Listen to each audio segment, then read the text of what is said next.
The most popular personal finance rule in the world is also one of the most quietly destructive pieces of financial advice ever mass distributed to the American public. And I know that's a strong claim, because the 50-30-20 rule isn't controversial. It's taught in high schools, it's recommended by financial advisors, it's in every personal finance book written in the last 20 years.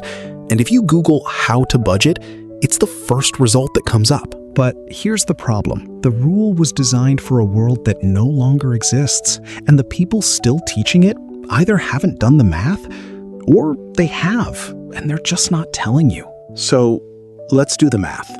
The 50-30-20 rule was popularized by Senator Elizabeth Warren and her daughter Amelia Warren Tyagi in their 2005 book, All You're Worth.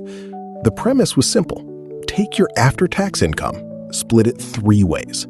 50% goes to needs, 30% goes to wants, 20% goes to savings and debt repayment. Clean, simple, easy to remember. And in 2005, for a median American household, it actually worked. Median household income in 2005 was around $46,000 after tax.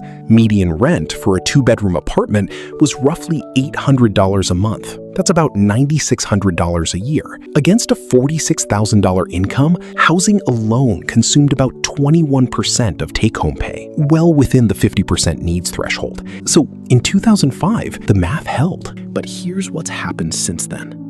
Median household income today is approximately $80,000 before tax. After federal and state taxes, you're looking at roughly $62,000 in take-home pay, depending on your state. That's about $5,167 a month. Under 50-30-20, your needs bucket is $2,583 a month. Now let's look at what actually fits in that bucket. Median rent for a 2-bedroom apartment in the United States today is approximately $1,400 a month. That's 27% of your take-home pay. Gone. Before you've bought a single thing. Add utilities, roughly $200. Car payment, if you have one, roughly $735, which is the current average according to Experian. Car insurance, $150.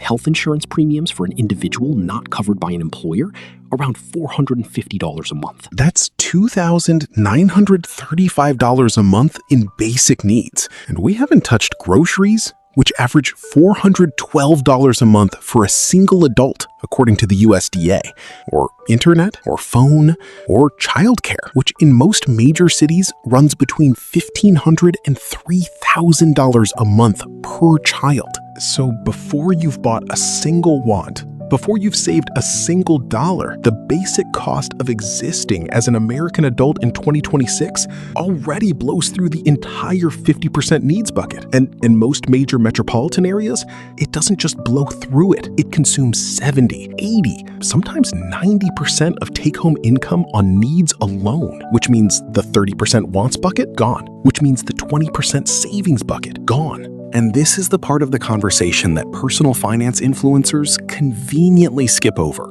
Because it's easier to tell you to cut your Netflix subscription than to admit the underlying math of the rule is broken. The 50-30-20 rule fails for 3 specific reasons, and each one compounds the next. Failure number 1. It ignores geography. The rule treats income as a national average and ignores the fact that cost of living varies by a factor of 3 or 4 depending on where you live. A $75,000 salary in Austin, Texas produces a completely different financial reality than a $75,000 salary in San Francisco or New York. In San Francisco, median rent for a 1-bedroom apartment is approximately $2,800 a month. On a $75,000 salary with roughly $58,000 in take-home pay, that single line item consumes 58% of your monthly income. The 50-30-20 rule doesn't just fail in San Francisco, it's mathematically impossible to follow there. Failure number 2.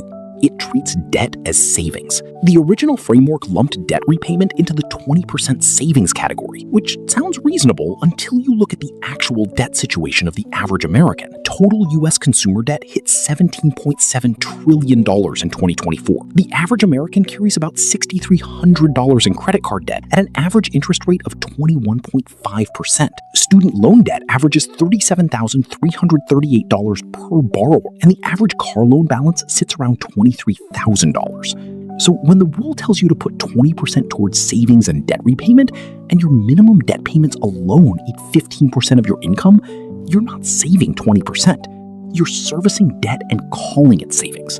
And those are not the same thing.